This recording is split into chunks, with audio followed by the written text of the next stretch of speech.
Hi, friend. Hi, friend. And to the brave hearts listening out there, welcome to Permission to be Human. I'm Andrea. And I'm Janelle. Get ready for some real-time relationship woo and wisdom From the front lines with occasional tantrums and tears. about how breaking rules, blurring boundaries, and tossing tradition can be catalysts for finding your truth. Let's debunk the fairy tales we were told as children and create a new map for life. Yes, Disney can go fuck itself.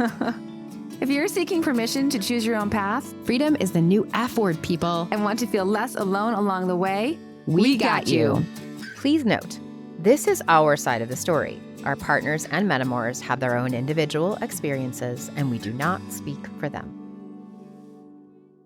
Hi, friend. Hi. I'm super excited today. We have an announcement. So today we are going to name our audience. You guys who are listening, we have decided to call you our brave hearts. Do you like it? What do you think? What do you think, Janelle? Why did we call them brave hearts? Yes, I love it because what we're trying to do, you and me, every day, all the time, is to live an open-hearted life and be brave in the moments that we would rather not be open-hearted. And so it just feels like those are two cornerstones of who we are and what we're doing, and also why we're doing the podcast is to be open-hearted and brave. Yeah, I totally love it. And, to prove it, recently, Janelle, you gave me this little card, this little laminated card that you got in a coffee shop. And then I've now put in my wallet and it says, even though I am anxious and afraid, I will be fucking brave anyway. Woohoo! And that's how I know my friend to be. Fucking brave anyway. I start being anxious and then Janelle says, okay, all right, here we go. That's okay. She's so patient with me. Thank you for being so patient with me. You're so welcome. Thank you for being so brave. So brave hearts, are you ready for an amazing episode today? We got a message from a brave heart from one of you, and we thought it was really fascinating and curious, and Janelle's going to read it to you. Yes. So this is a woman who had just separated from her husband, and her explanation of her time in life right now is this. My take. Life is fucking hard. I was not expecting this life path. Honestly, at the time everything happened, I thought we were happy or happy enough. What the hell is that, right? I see now I needed this crazy life shakeup to wake me up. It's definitely made me conscious.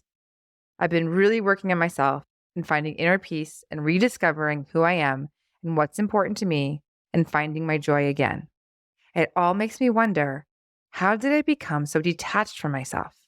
Ugh, so much shit still to process. Wow. There's a lot there. A lot there. And I just want to, I've got my hand on my heart and just sending love out to her, brave heart, who is willing to examine herself so deeply amidst all the pain and sadness of life being different than what she had thought it was going to be. Right.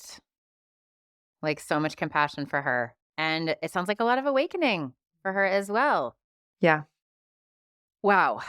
So We're going to talk about that throughout this whole podcast today. we're going to talk about what's happy enough. How do we get so detached from ourselves? And how do we reattach to ourselves, right? Like, how do we come home to ourselves?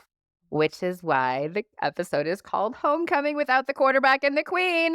So I'm super excited about, because that's what homecoming usually means. But we're talking about it in terms of our own, Return to self. yes, the return to self, the magic and beauty within.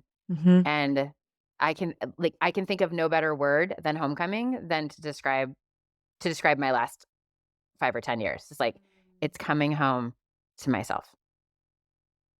And it's not an easy journey, but it's pretty awesome to be here. Okay, so let's dive in. One of the things I heard her say is she was not expecting this life path, this separation she's talking about. And she said, I thought we were happy or happy enough. How do you know what's happy enough? I think my answer for everything always comes back to listening. And I think happy enough means that there is, I'm hearing like a plateau or a staleness or a stuckness And for me, I think happy enough is when I am living a life that's meeting someone else's expectations. That's a beautiful, beautiful. You just dropped a bomb. Mic drop. Oh, totally. If I had a mic, I'd drop it. So, okay, let's just repeat that. Say that again. When I'm happy enough, then that usually means that I am meeting someone else's expectations. What's an example of that? There was a time when I was working at a job that I had been at for a really long time, and I liked what I did. I like loved my coworkers. I felt like I was like serving a purpose. I had good pay, I had good health insurance, and I actually felt judgment against myself for being unhappy in the sense that I was happy enough because I was like, oh, I have these check boxes. I've got a, like I've got a career here. I have money. I have resources. And I actually had a friend tell me when I was saying, like, I feel like complaining about what I wasn't liking about the job and what was making me unhappy was, I was like, I just feel like I'm complaining about first world problems. And his comment was, while that may be true, you live in the first world and these are your problems. It's a great response. So what makes me like, what is happy enough was that, oh, I was like living off of like a list of check boxes that should have made me happy. Something that was outside of me that was like, those, you should be happy enough with what you have. That's a great way to say it. And this happened to you, what, 10 Hmm. years ago, Hmm. right?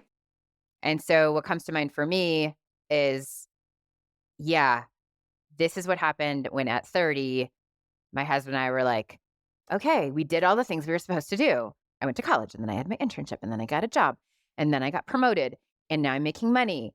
And I had checked all those boxes and somehow I was receiving less satisfaction than I thought I would from my work and my Banana Republic purchases and my hair highlights and my book club meetings and my marathon training runs. That was all living a good life of a dink, double income, no kids, oh, having a good time. And I'm like, something's missing. Yeah, exactly. But I had done all those things because that's what I thought I was supposed to do. And same with you. So what did you do in that situation? Did you quit? Yeah. So once I realized that I was unhappy, I knew I had to make a decision. I had evaluated this job in the past and had always come back to, no, I should stay. And this time I was like, I just have to do something different. So I'm going to leave. So you left? So I left and I didn't know what my path forward was going to be. I was so kind of enmeshed. My life was so enmeshed in that job and with those friends and everything that I ended up I had the privilege to take time off. I chose to go travel during that time because what I knew was that the only thing I knew was that I didn't know what to do and I needed to give myself time and space to come back to myself. What I knew is that if I made a decision for like another job, if I was like to put my resume out there, that I would be making it out of a very constricted, foggy place that wasn't clear. Something else that our brave heart said was that she doesn't know how she got so detached from herself. So how is it that we get detached from ourselves? Yeah, it's like a ugh, question. I met my husband when I was 40. We got married at 45. I had never been married before. And I had my own career, my own money, my own house, had lived a life of travel and adventure and all the things that I wanted to do. And now that I'm divorced, 9 years later, and I'm back to, okay, I've got to like figure out and be responsible for my finances again and be independent in this realm. I was talking to my oldest friend who I've known since I was 12. And we were talking about this. And she's like, I've always loved that trait about you. Like you always were independent. You always had enough money to do exactly what you wanted to do. And you were like financially responsible. I wouldn't say that I became financially irresponsible during my marriage, but I wasn't accountable for my finances. And her comment, which was just probably like 3 months ago, helped me realize oh, I had detached from that part of myself when I got married. Do you think that part just went dormant? Yes, dormant. So not detached, like it went away and I lost those skills. It was a really beautiful reminder. Those skills went dormant and now I'm bringing them back online. And I'm remembering them pretty easily. So it's sort of like riding a bike. Like, oh, I haven't forgotten how to do this. I know how to do this. I just now have the compelling need to do it. I also feel like in my journey that needed to happen. Which part? The detaching of this part of myself, Okay. because the way that I see my arc is that my relationship and my marriage and my divorce were all part of my becoming. Like my whole spiritual journey only started after I left that job, after I got into this relationship, and then many other things along the way. Those attributes of being really independent was actually also very masculine. My masculine was really holding myself. And I had to learn to actually trust my feminine in this process, the process of my own becoming. What I do believe is that this dormancy of this part of myself was necessary for my becoming. And so I'm calling upon it now, but when that part went dormant, it actually meant something else got to rise. So that's an interesting differentiation. You lost something, but you gained something else. Yes. And I also heard you say that your relationship, your marriage, and your divorce were all part of your becoming. Yes. So things had to start and end for you to fully become. And I think that's an important message for our brave hearts. So in terms of the rising, my ability to be independent and to take care of myself to that degree was something I got really good at, but trusting my intuition, Mm-hmm. being in relationship to another. This is my first long-term relationship, and how to blend my life with this person in a way that we both felt like we were supporting each other. These were all growth points for me. And if I was like holding really tight to my financial independence and accountability, I think I wouldn't have been able to evolve this other side of myself quite as much. And then ultimately, it wasn't okay. Like that other part that was dormant needed to come back online too. I couldn't just go through life not being financially accountable for myself Yeah. either. But you needed the break from it, like, because you learned a lot in that break. When you blend your life with someone else, there is just sort of an intricate weaving that happens that can take away from your independence or take away from like you standing on your own. Right. And that's the point, right? You have a partner, you're going to be together, you have someone else to rely on. But it's really tricky to maintain your full self and be in full relationship with another. Where do you see you've detached? Or when did you? Well, I think mine comes from childhood and this pressure for people pleasing. From a young age, I was taught to people please and to say the right thing and do the right thing and attune to others and ask the right questions and show up. And this somehow taught me to connect with others first and then connect with Mm. myself. And I've only just realized in the last, say, 5 years that, like, oh, I need to connect with myself first and then connect with others. It's a pretty simple reverse. Like, it's easy to understand, much harder to execute when you've been connecting with others your entire life. So, to give you an example, like when I walk into a room full of people or party, I thought, okay, how can I please people? How can I help them? Who should I talk to first? Instead of saying, okay, how am I? Where's my heart? Where's my body? Where's my mind? How can I settle first and then connect from a peaceful place of home inside myself? And what I'm hearing in that too is that instead of potentially waiting for someone to reach out to you, or like you're like, oh, who am I drawn to Right. that feels whatever energetically, intuitively connecting for me? Right. And I was going on their cues instead of mine. Mm-hmm. Right. Like, oh, who likes me instead of who do I like? Right. Yeah. Ooh, that's I feel like I just want to say that again. So who likes you versus who do you like? Yeah. This is a big one. Yeah. And like, I actually put it in a list of advice for my daughter before I was even pregnant when I was in the Peace Corps. I remember writing down, I'm like, focus less on who likes you and more on who you like. Like, what if I had done that in fucking junior high, right? Well, I just want to say kudos to you because you have definitely taught your daughter that skill. Okay, good. And you just spent some time with her the I other day. did. So Right. And what I know is that she seems to be very tuned into herself. I really think she is. I have to credit the Waldorf education a bit with that too. I think that's like when people ask me why we sent her to Waldorf, I'm like, because I want her to know herself. That's the line. Like, that's the answer. Anything that she learns is like, who am I and how do I honor the self? So Beautiful. yeah, good stuff. So that's one way I guess I detached from myself and now I'm reattaching. I think another thing is just caring what other people. I think that happened probably in my marriage where, I put my husband on a pedestal. I definitely put my husband on a pedestal. And I think that's easy to do. And then there's a power dynamic that doesn't work. There's also competition that doesn't work. Yeah, I can see that too. Yeah, comparison of like, oh, he makes more than me. Oh, his vocabulary is bigger than mine. Oh, he like so many different things. And for anyone who knows me and us, like I also have a lot of great qualities that are very different than his. And somehow I was not able to see them for myself in those moments. And I think it's worth speaking to as well that in some marriages, when you get married, you can just kind of go into this tunnel vision like, oh, no, it's just us now. It's us against the world. Like, we are together. And I think that kind of trapped or claustrophobia can really prevent you from continuing to explore what's in your world on your own, especially if you're doing everything with your husband, you're doing everything with your partner.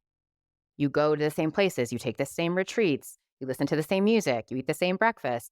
And if not tapped, your tastes just kind of float away and you become a we instead of two eyes. You just start to mirror each other, and that's easier. And that's an example that you think of detaching from yourself because you've detached from yourself and attached to a we. Yes, you become one, but now you're both gone. Like, the full self of you isn't there. I think it's also a little bit scary when you find out you're like, oh shit, this Braveheart that wrote in, what word did she use? She said, wow, I see I need this crazy life shakeup. I've been working on myself, finding inner peace, rediscovering who I am, and finding my joy again. All good stuff. But I guess I'll just say that I know that transition isn't easy. Because when you're used to having someone else with you, being alone doesn't sound fun.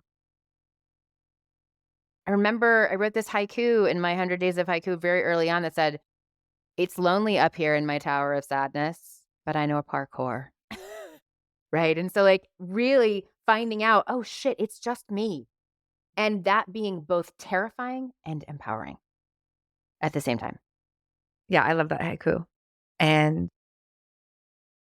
I remember like just even a couple of weeks ago, just like having this moment of I guess it would be like overwhelmed, but just where I just like suddenly was like lay down on my carpet and just cried and cried because I realized, oh, I am responsible for my decisions and my life.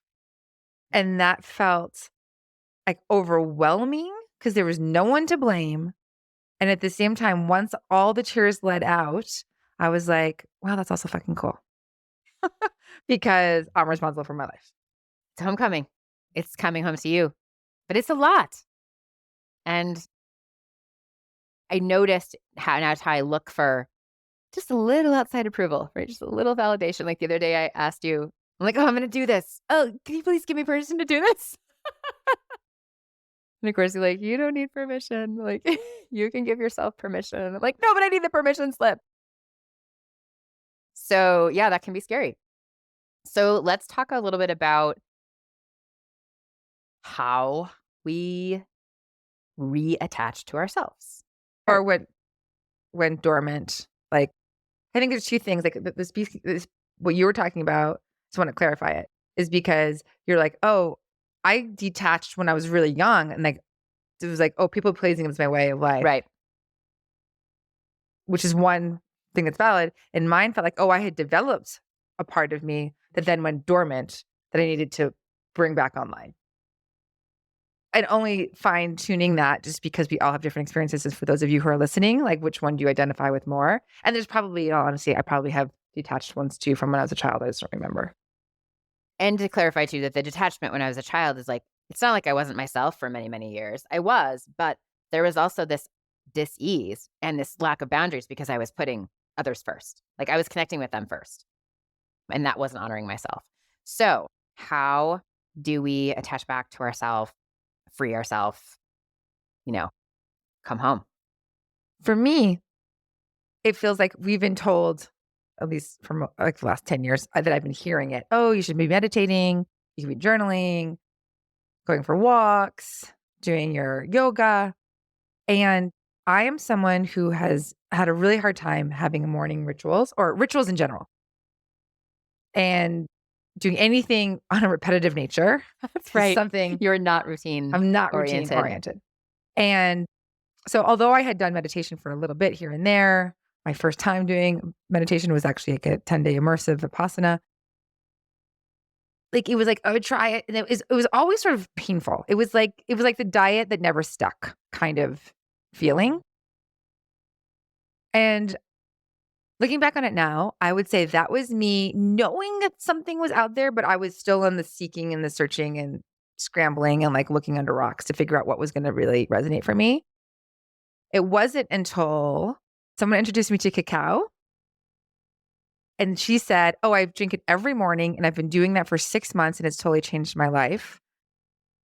And I was like, "Oh, I like cacao." So I tried that, and it's now been 2 years that I have cacao every morning. Wow. I've added a mantra to the morning. I do my journaling. I do my meditating/listening in the morning. And I feel that did change my life. That I finally found the thing that felt really good in my system to allow me to sit down, be with myself on a routine, ritualized basis every day. Wow. And I heard you say that in the beginning you tried it and it didn't stick. Do you think that was because you were uncomfortable sitting by yourself? I think there was some uncomfort. I think I can't say why is it that cacao, people have their morning coffee, right? That's a ritual Sure. or their morning cup of tea, right? For me, I didn't drink coffee. I didn't drink tea. And so this maybe was part of it is that, oh, it was warm. It was in my hand. It was a somatic experience. I love the taste of chocolate. I could flavor it the way that I wanted. And it was like, if it was like literally, it was like a warm feeling in my body. Whereas sitting down to meditate without it or to like journal without it was just like, okay, this is more of a chore.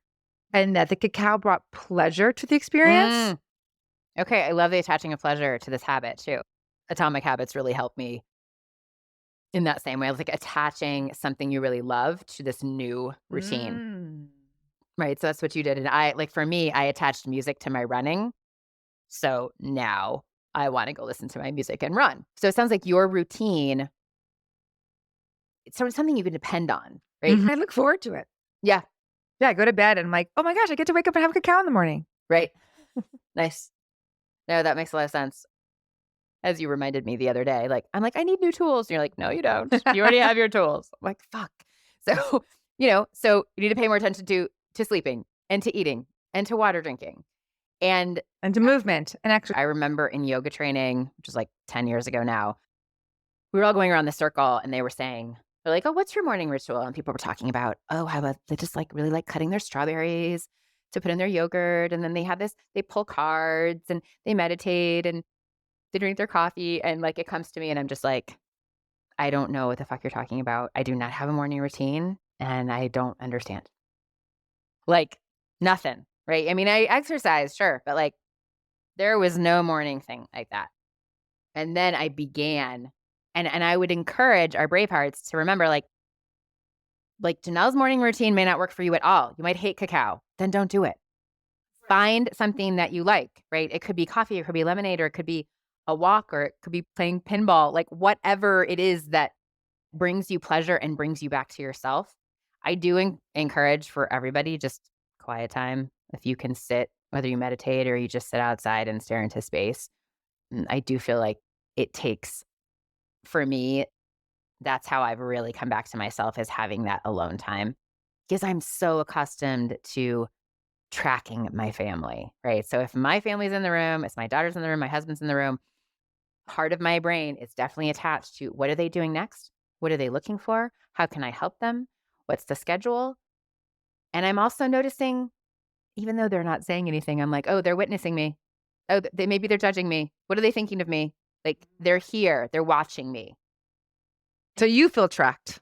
Yeah, I feel tracked too, even though they're tracking me way less than I'm tracking them just by personality. So really, the aloneness, I think, is so important.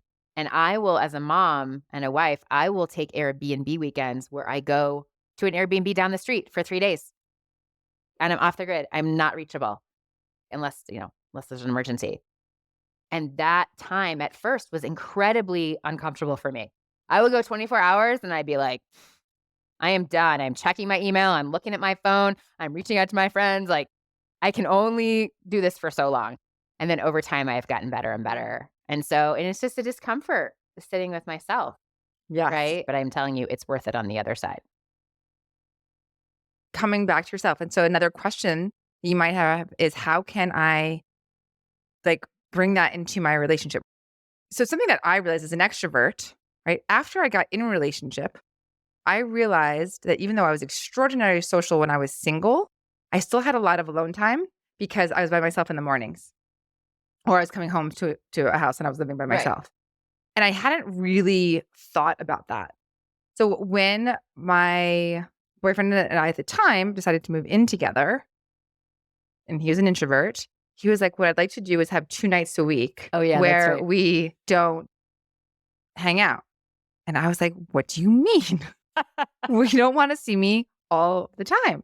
And I was really, it was hurt. I was hurt. I was upset. But I was like, okay. We ended up calling these off-duty nights. That meant we had one night by ourselves at the house. And that was really uncomfortable and hurtful for me in the beginning.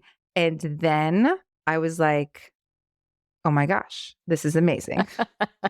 and it was something that if one of us forgot, like we'd be like, I was the one who started tracking it. I was like, it's off duty night. It's off duty.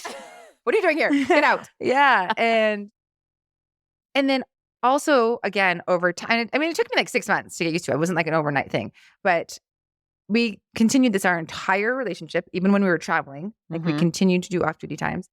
And that time alone or with my friends or whatever I was doing, it just turned some tracking off. It allowed me to be with myself and choose whatever I wanted to do that night. And it was a really powerful thing. And the other part was like, oh, I need this. I'm quote unquote an extrovert and I need alone time. And so this was a lesson that my introverted partner was able to teach me. Beautiful. Let's tell a couple of our tracking stories. Yes. These are so powerful. And before you go into it, by tracking, because since this whole episode is about returning to self, these 2 examples of off-duty and then those tracking is how we're actually giving our energy away. Yes. Subconsciously and unintentionally. And so part of the return to self is to say, oh no, this energy is for me. And then when am I intentionally giving it away?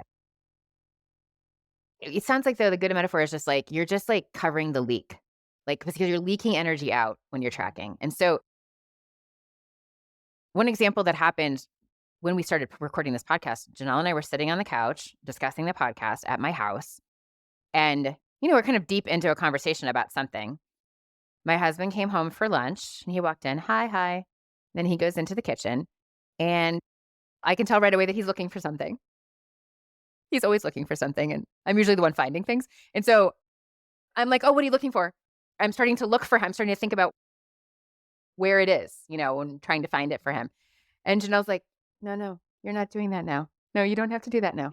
He didn't ask you for your help. No, he didn't. He just walked into that. I know, but I want to anticipate his needs, right? That's my goal, right? It is to anticipate his needs. anticipate my daughter's needs so that I can give them what they need before they ask for it. Oh, I'm just exhausted saying that now. And on my end, one of my revelations, I've got two. One was I was on a retreat where going into the retreat, my husband and I had not a blow up, but like a really emotional, like thing happen. And then during the retreat for like 3 days of a 7-day retreat, they said, if you can, turn your phone off. And so I did that. And then like 3 days later, I turned it back on. And as soon as I turned it back on, like there was a message from him. And it didn't matter what the message said. I just saw his name. And then I was like, oh, right. My husband. And I realized like I hadn't been thinking about him. And then I realized, oh my God. And I wasn't thinking at all about this like conflict that we had. And so it was by just seeing his name, didn't matter what it was saying. It was like giving my energy away. Right. Subconsciously. So if I had had it on, my phone on for those 3 days, even if I just saw his name as I was scrolling through, it was all going to come back to me. And so that gave me like a 3-day respite from thinking about something other than myself. And then the other lesson for those of us who are the organ or who have a shared calendar life, right? Oh my God. I realized Don't talk about calendars. that so my husband and I had shared calendars and I had his calendar on my phone. And then eventually I was like, this isn't serving me. I actually don't need to know what his calendar looks like when I'm just looking at my calendar. And I realized that although there's a part of me that felt comforted and comfortable and feeling like, oh, I knew everything was going on. And I forgot about this. Like, no, we have to talk about this too, because really, I mean, I know my husband's schedule Practically better than he does. Yeah, I do. I mean, for sure. I want to know what he's doing, even though he doesn't know what I'm doing. And he doesn't care. He doesn't even let it in. He's just like, I'm not taking that out. I don't need to know what you're doing. And that was what I realized for me. That need to know was actually causing me suffering. Oof, you said the need to know was causing you suffering. How did you release the need to know? I'm still working on that. Yes, because I was able to take his calendar off my phone. You don't feel like you can. No, I do. I actually do. But it's not up all the time, but I can always look at it, of course. But I really have tried to release some of that. And even not jumping in to help plan something for him when I really don't need to. I so want to help and I so want to do that for him because it makes me feel needed. It's not selfish, but I'm doing it as much for myself as I am for him. Yeah, and that awareness allows you either communicate that to him to say, "Hey, I'm happy to help because I'm like this is giving me pleasure. I'd love to be able to help you." And then he can receive it as such if he chooses, but he gets to be in consent of whether he wants your help or not in that regard. Yes. Tracking is a huge thing that I think is an energy leak that tracking prevents us from returning to self and being aware of when and with whom and how we're tracking. And of course, there's times that it's necessary as a mom, and willing to bet there's way more times that it's unnecessary. One more thing about the tracking is that by not tracking too, I'm letting my partner be himself with his agenda and his life, and he's letting me do the same. And that encourages a constant returning to home for me and for him. So we're helping each other. It's mutually beneficial. Okay, Bravehearts, this is your homework this week. I want to know, and Janelle wants to know, how can you connect to yourself? What way can you find that's all yours? Not your friends, not your dogs, not your partners, not your daughters, not your sons. What way are you going to connect with only you? And see if you can put 10 minutes of practice into that this week. And ideally, it also brings you pleasure. Yes, here is to your homecoming. We believe in you. We love you. And be sure to listen to our Being Alone episode, which has lots of good, juicy overlap with this. It's called Honey, I Can't Miss You If You Don't Leave. And we'll see you next time. Bye. Do you need permission to be human? You got it. Listen, subscribe, and review on Apple, Spotify, or wherever you get your podcasts. Learn more about us at permissiontobehuman.live.